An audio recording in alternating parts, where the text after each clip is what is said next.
Hey guys, before you say anything, I know my hair is getting huge.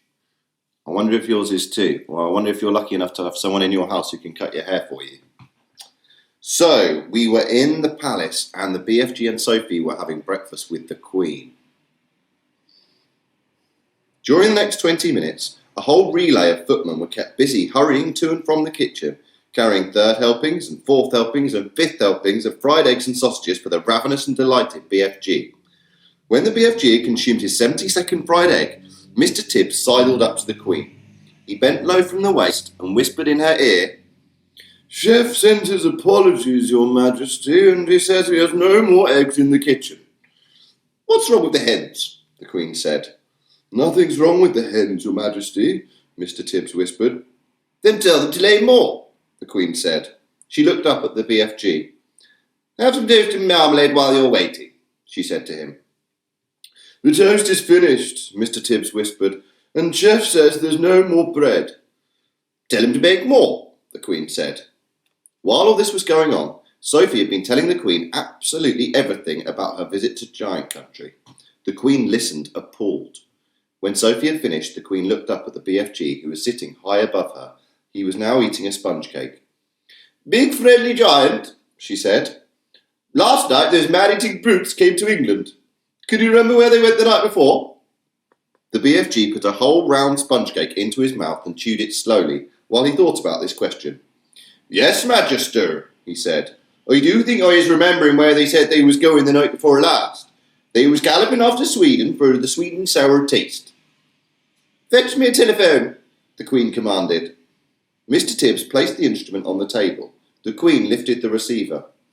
"Get me the King of Sweden," she said. "Good morning," the Queen said. "Is everything all right in Sweden?" "Everything is terrible," the King of Sweden answered. "There is panic in the capital. 2 nights ago, 26 of my loyal subjects disappeared. My whole country is in a panic." "The 26 loyal subjects were all eaten by giants," the Queen said. "Apparently they like the taste of the Swedes." "Why do they like the taste of Swedes?" the King asked. "Because the Swedes of Sweden have a sweet and sour taste, so says the BFG, the Queen said. "I don't know what you're talking about," the Queen said, growing testy. "It's hardly a joking matter when one's loyal subjects are being eaten like popcorn." "They've eaten mine as well," the Queen said. "Who's they, for heaven's sake?" the King asked. "Giants," the Queen said. "Look here," the King said. "Are you feeling all right?" "It's been a rough morning," the Queen said. "First I had a horrid nightmare, then the maid dropped my breakfast, now I've got a giant on the piano." "You need a doctor, quick," cried the King. "I'll be all right," the Queen said. "I must go now. Thanks for your help." She replaced the receiver. "Your BFG is right," the Queen said to Sophie. "These 9 man-eating brutes did go to Sweden." "It's horrible," Sophie said. "Please stop them, Your Majesty." "I'd like to make one more check before I call out the troops," the Queen said. Once more she looked up at the BFG. He was eating donuts now, popping them into his mouth 10 at a time like peas. "Think hard, BFG," she said. "Where did those horrid giants say they were galloping off to 3 nights ago?" The BFG thought long and hard. "Ho, ho!" he cried at last. "Yes, I is remembering." "Where?" asked the Queen.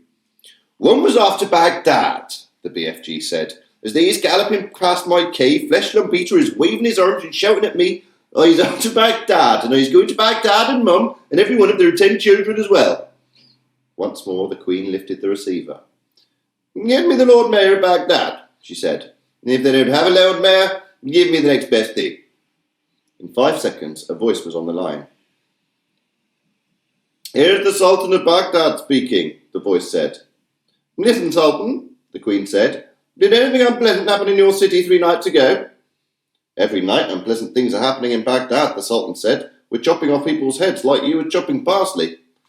"I've never chopped parsley in my life," the Queen said. "I want to know if anyone has disappeared recently in Baghdad." "Only my uncle, Caliph Harun al-Rashid," the Sultan said. "He disappeared from his bed 3 nights ago, together with his wife and 10 children.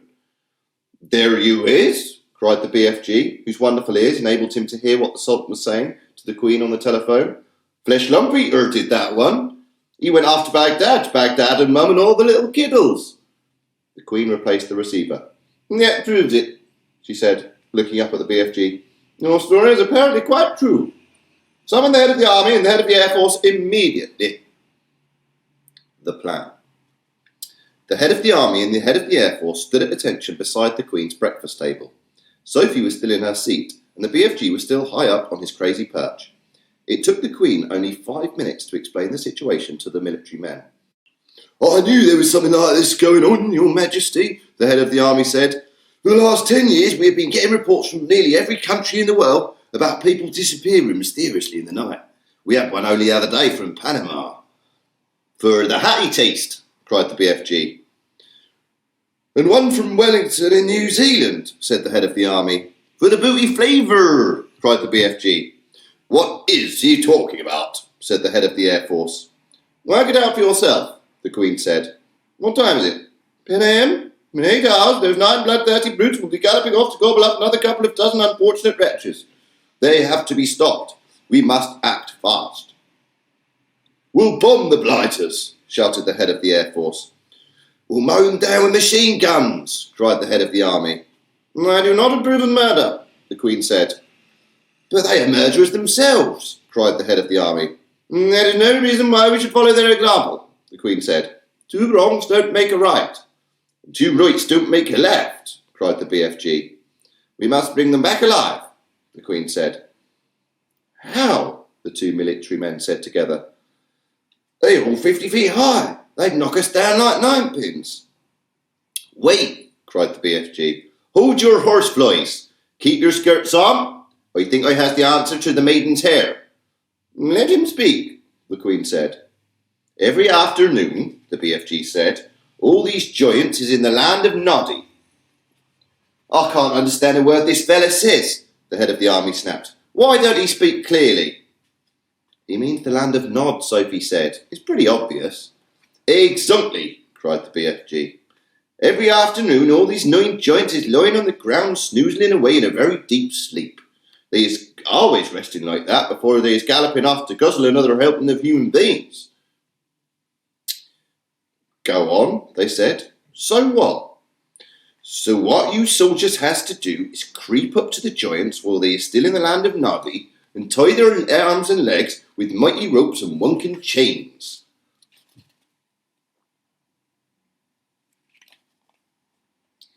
Brilliant, the Queen said. That's all very well, said the head of the army, but how do we get the brutes back here? We can't load 50-foot giants onto trucks. Shoot them on the spot, that's what I say. The BFG looked down from his lofty perch and said this time to the head of the Air Force, You is having belly poppers, is you not? Is he being rude? The head of the Air Force said. He means helicopters, Sophie told them. Then why doesn't he say so? Of course we have helicopters. Wopsy big belly poppers? Asked the BFG. Very big ones, the head of the Air Force said proudly. But no helicopter is big enough to get a giant like that inside it. You do not put him inside, the BFG said. You sling him underneath the belly of your belly popper and carry him like a torpedo. Like a what? Said the head of the Air Force. Like a torpedo, Sophie said. Could you do that, Air Marshal? The Queen asked. Well, I suppose we could, the head of the Air Force admitted grudgingly. Then get cracking, the Queen said. You'll need 9 helicopters, 1 for each giant. Where is this place? The Air Force man said to the BFG. I presume you can pinpoint it on the map? Pinpoint? Cried the BFG. Map? I has never heard these words before. Is this Air Force being talking slush bungle? The Air Marshal's face turned the colour of a ripe plum. He was not used to being told he was talking slush bungle. The Queen, with her usual admirable tact and good sense, came to the rescue. BFG, she said, can you tell us more or less where this giant country is? No, Magister, the BFG said. Not on my Nelly. Then we're jiggered, cried the Army Marshal. This is ridiculous, cried the Air Marshal. You must not be given up so easy, the BFG said calmly. The first titchy obstacle you meet and you begin shouting, you is biff squiggled. The Army General was no more used to being insulted than the Air Marshal. His face began to swell with fury, and his cheeks blew out until they looked like two huge ripe tomatoes. "Your Majesty," he cried, "we are dealing with a lunatic. I want nothing more to do with this ridiculous operation." The Queen, who was used to the tantrums of her senior officials, ignored him completely. "BFG," she said, "would you please tell these rather dim-witted characters exactly what to do?" "A pleasure, Magister," said the BFG. "Now listen to me carefully, you two boot-bogglers." The military men began to twitch, but they stayed put. "He's not having the foggiest idea where giant country is in the world," the BFG said, "but he is always able to gallop there. I is galloping forwards and backwards from giant country every night to blow my dreams into little children's bedrooms. I is knowing the way very well, so all you is having to do is this. Put your 9-bit bellyhoppers up in the air and let them follow me as I will be galloping along." "How long will the journey take?" the Queen asked. "If we is leaving now," the BFG said, "we will be arriving just as the giants is having their afternoon snozzle." "Splendid," said the Queen. Then turning to the two military men, she said, "Prepare to leave immediately." The head of the army, who was feeling pretty miffed by the whole business, said, "That's all very well, Your Majesty, but what are we going to do with the blighters once we've got them back?" "Don't you worry about that," the Queen told him. "We'll be ready for them. Hurry up now, off you go." "If it pleases Your Majesty," Sophie said, "I should like to ride with the BFG to keep him company." "Where will you sit?" asked the Queen.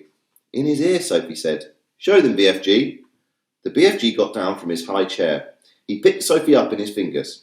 He swiveled his huge right ear until it was parallel with the ground, then he placed Sophie gently inside it. The heads of the Army and the Air Force stood there goggling. The Queen smiled. "You really are a most rather wonderful giant," she said. "Magister," the BFG said, "I is wishing to ask a very special thing from you." "What is it?" the Queen said. "Could I please bring here in the belly poppers all my collection of dreams? They is taking me years and years to collect, and I is not wanting to lose them." "Why, of course," the Queen said. "I wish you a safe journey." Capture. A great picture of the helicopters in the sky. The BFG had made thousands of journeys to and from Giant Country over the years, but he'd never in his life made one quite like this. With 9 huge helicopters roaring along just over his head, he had never before travelled in broad daylight either. He hadn't dared to, but this was different. Now he was doing it for the Queen of England herself, and he was frightened of nobody. As he galloped across the British Isles with the helicopters thundering above him, people stood and gaped and wondered what on earth was going on. They had never seen the likes of it before, and they never would again. Every now and again, the pilots of the helicopters would catch a glimpse of a small girl wearing glasses, crouching in the giant's right ear and waving to them. They always waved back. The pilots marvelled at the giant's speed and at the way he leapt across wide rivers and over huge houses, but they hadn't seen anything yet. "Be careful to hang on tight," the BFG said. "We is going fast as a fizzle crump." The BFG changed into his famous top gear, and all at once he began to fly forward as though there were springs in his legs and rockets in his toes. He went skimming over the earth like some magical hop, skip and jumper, with his feet hardly ever touching the ground. As usual, Sophie had to crouch low in the crevice of his ear to save herself from being swept clean away. The 9 pilots in their helicopters suddenly realised they were being left behind. The giant was streaking ahead. They opened their throttles to full speed, and even then they were only just able to keep up. In the leading machine, the head of the Air Force was sitting beside the pilot. He had a world atlas on his knees, and he kept staring first at the atlas, then at the ground below, trying to figure out where they were going. Frantically, he turned the pages of the atlas. "Where the devil are we going?" he cried. "I haven't the foggiest idea," the pilot answered. "The Queen's orders were to follow the giant, and that's exactly what I'm doing." The pilot was a young Air Force officer with a bushy moustache. He was very proud of his moustache. He was also quite fearless, and he loved adventure. He thought this was a super adventure. "It's fun going to new places," he said. "New places?" shouted the head of the Air Force. "What the blazes do you mean, new places?" "This place we're flying over now isn't in the atlas, is it?" the pilot said, grinning. "You're darn right it isn't in the atlas," cried the head of the Air Force. "We've flown clear off the last page." I expect that old giant knows where he's going, the young pilot said. He's leading us to disaster, cried the head of the Air Force. He was shaking with fear. In the seat behind him sat the head of the army, who was even more terrified. You don't mean to tell me you've gone right out off the Atlas, he cried, leaning forward to look. That's exactly what I am telling you, cried the Air Force man. Look for yourself. Here's the very last map in the whole flaming Atlas. We went over that over an hour ago. He turned the page. As in all atlases, there were 2 completely blank pages at the very end. So now we must be somewhere here, he said, putting a finger on one of the blank pages. Where's here? Cried the head of the army. The young pilot was still grinning broadly. He said to them, That's why they always put 2 blank pages at the back of the Atlas. They're for new countries. You're meant to fill them in yourself. The head of the Air Force glanced down at the ground below. Just look at this godforsaken desert, he cried. All the trees are dead and all the rocks are blue. The giant has stopped, the young pilot said. He's waving us down. The pilots throttled back the engines and all 9 helicopters landed safely on the great yellow wasteland. Then each of them lowered a ramp from its belly. 9 jeers, 1 from each helicopter, were driven down the ramps. Each jeep contained 6 soldiers and a vast quantity of thick rope and heavy chains. I don't see any giants, the head of the army said. The giants is all just out of sight over there, the BFG told him. But if you was taking these splash-buttoning, noisy belly poppers any closer, all the giants is waking up at once, and then pop goes the weasel. So you want us to proceed by a jeep, the head of the army said. Yes, the BFG said, but you must all be very, very hushy quiet. No roaring of motors, no shouting, no mucking about, no piggery-jokery. The BFG, with Sophie still in his ear, trotted forward and the jeeps followed close behind. Suddenly, the most dreadful rumbling noise was heard by everyone. The head of the army went pea-green in the face. Those are guns, he cried. There's a battle raging somewhere up ahead of us. Turn back, the lot of you. Let's get out of here. Peg's piffle, the BFG said. Those noises is not guns. Of course they're guns, shouted the head of the army. I'm a military man and I know a gun when I hear one. Turn back. Those is just the giants snortling in their sleep, the BFG said. I is a giant myself and I know a giant snorting when I is hearing one. Are you quite sure? The army man said anxiously. Positive, the BFG said. Proceed cautiously, the army man ordered. They all moved on. Then they saw them. Even at a distance, they were enough to scare the daylights out of the soldiers. But when they got close and saw what the giants really looked like, they began to sweat with fear.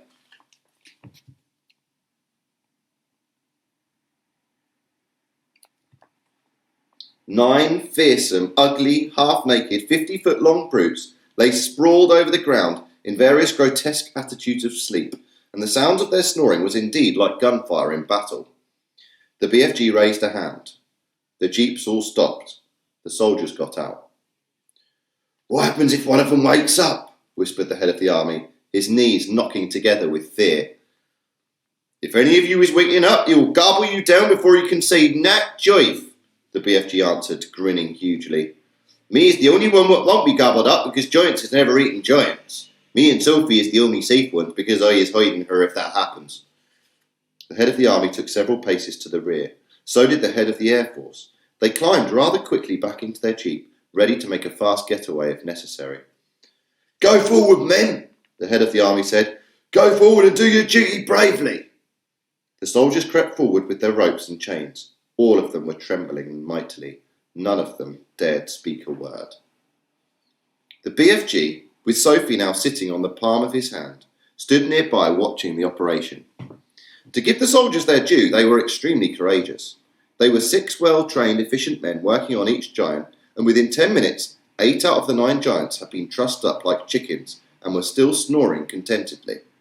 The 9th, who happened to be the flesh lump eater, was causing trouble for the soldiers because he was lying with his right arm tucked underneath his enormous body. It was impossible to tie his wrists and arms together without first getting that arm out from underneath him. Very, very cautiously, the 6 soldiers who were working on the flesh lump eater began to pull at the huge arm, trying to release it. The flesh lump eater opened his tiny piggy black eyes. Which of you foul pesters is wiggling my arm? He bellowed. Is that you, you rotsome man-hugger? Suddenly he saw the soldiers. In a flash he was sitting up. He looked around him. He saw more soldiers. With a roar he leapt to his feet. The soldiers, petrified with fear, froze where they were. They had no weapons with them. The head of the army put his jeep into reverse. "Human beings!" the flesh lump eater yelled. "What is all you flesh-bunking, rotsome, half-baked beings doing in our country?" He made a grab at a soldier and swept him up in his hand. "I is having early suppers today," he shouted, holding the poor squirming soldier at arm's length and roaring with laughter. Sophie, standing on the palm of the BFG's hand, was watching, horror-struck. "Do something!" she cried. "Quick, before he eats him!" "Put that human being down!" the BFG shouted. The flesh lump eater turned and stared at the BFG. "What is you doing here with all these grotty twiglets?" he bellowed. "You is making me very suspicious." The BFG made a rush at the flesh lump eater, but the colossal 50-foot-high giant simply knocked him over with a flick of his free arm. At the same time, Sophie fell off the BFG's arm onto the ground. Her mind was racing. She must do something. She must. She must. She remembered the sapphire brooch the Queen had pinned onto her chest. Quickly, she undid it. "I is guzzling you nice and slow," the flesh lump eater was saying to the soldier in his hand. "Then I is guzzling 10 or 20 more of you midgy little maggots down there. You is not getting away from me because I is galloping 50 times faster than you." Sophie ran up behind the flesh lump eater. She was holding the brooch between her fingers.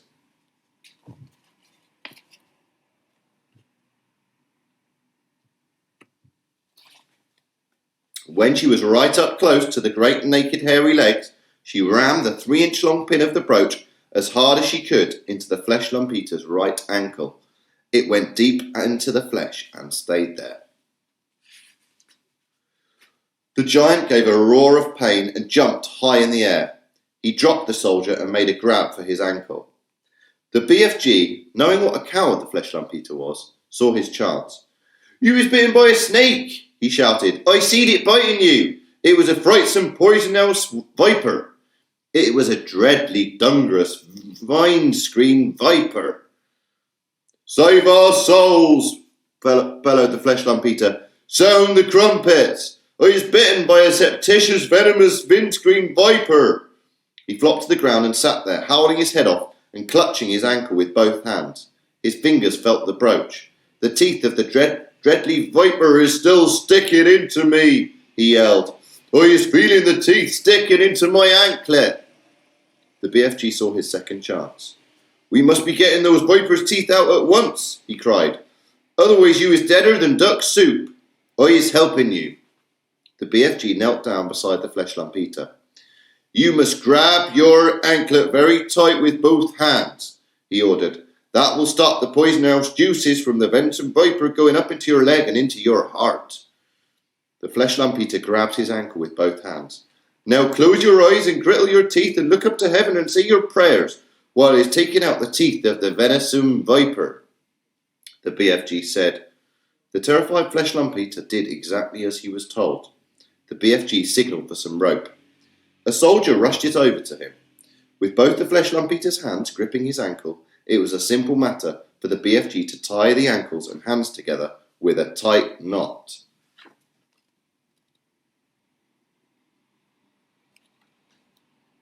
"I is pulling out the frightsome viper's teeth," the BFG said as he pulled the knot tight. "Do it quickly," shouted the flesh lump eater, "before I is pizzing to death." "There he is," said the BFG, standing up. "You can look now." When the flesh lump eater saw that he was trussed up like a turkey, he gave a yell so loud that the heavens trembled. He rolled and he wriggled, he fought and he figgled, he squirmed and he squiggled, but there was not a thing he could do. "Well done you," Sophie cried. "Well done you," said the BFG, smiling down at the little girl. "You is saving all of our lives." Wow. I wonder if they'll be able to bring them all back to London safely. That'll be interesting. I'll see you tomorrow to find out. Bye, guys.